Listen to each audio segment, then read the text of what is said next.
Pernah nggak sih Anda lihat pasar keuangan kita itu kayak punya dua kepribadian?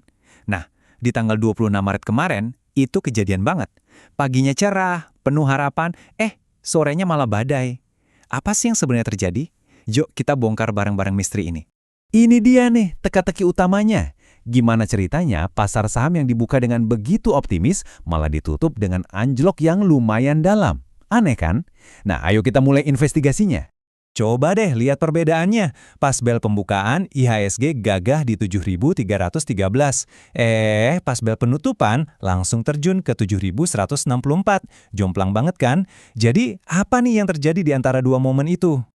Oke, kita mulai penyelidikan kita dari pasar saham dulu ya. Kita lihat perjalanan roller coasternya Indeks Harga Saham Gabungan atau IHSG di hari yang penuh drama itu. Pagi itu tuh rasanya semua serba hijau. Ada banyak banget alasan buat optimis.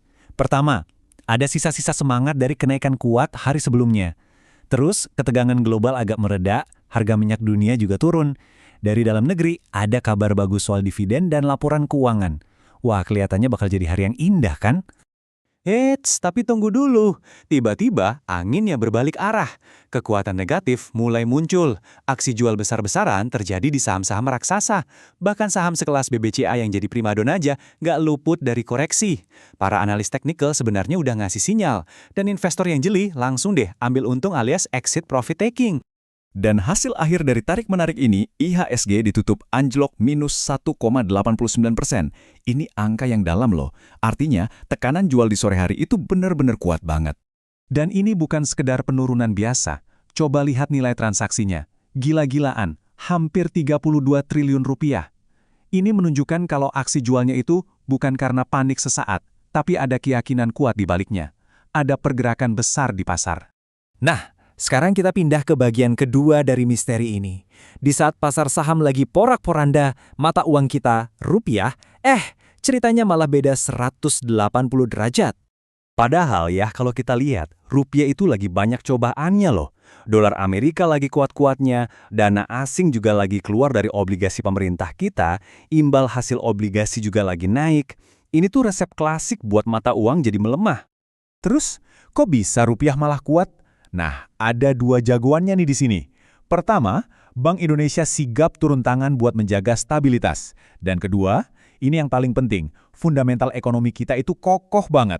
Pertumbuhan oke, inflasi terkendali, neraca dagang juga surplus.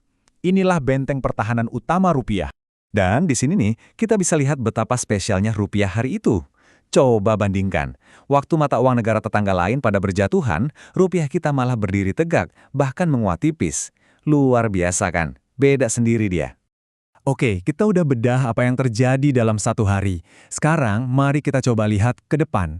Apa sih yang bisa kita harapkan dari pasar dalam waktu dekat ini? Para analisi memprediksi pasar akan masuk fase tenang dulu atau konsolidasi. IHSG diperkirakan bakal bergerak datar atau sideways di rentang tertentu. Rupiah juga sama, kayaknya akan bergerak di rentang yang sempit banget. Ini sinyal kalau pasar lagi wait and see. Tapi jangan santai dulu, ada 4 tantangan besar yang harus terus kita pantau.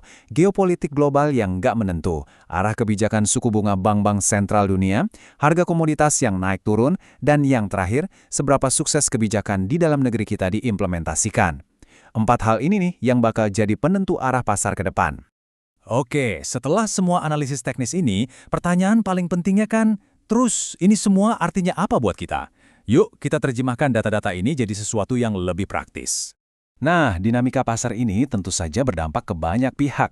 Pertama, jelas para investor individu seperti kita. Kedua, para pelaku bisnis yang operasionalnya bergantung pada kondisi ekonomi. Dan terakhir, tentu saja, para pembuat kebijakan yang tugasnya menakodai ekonomi negara. Jadi, sebagai investor, apa yang bisa kita lakukan?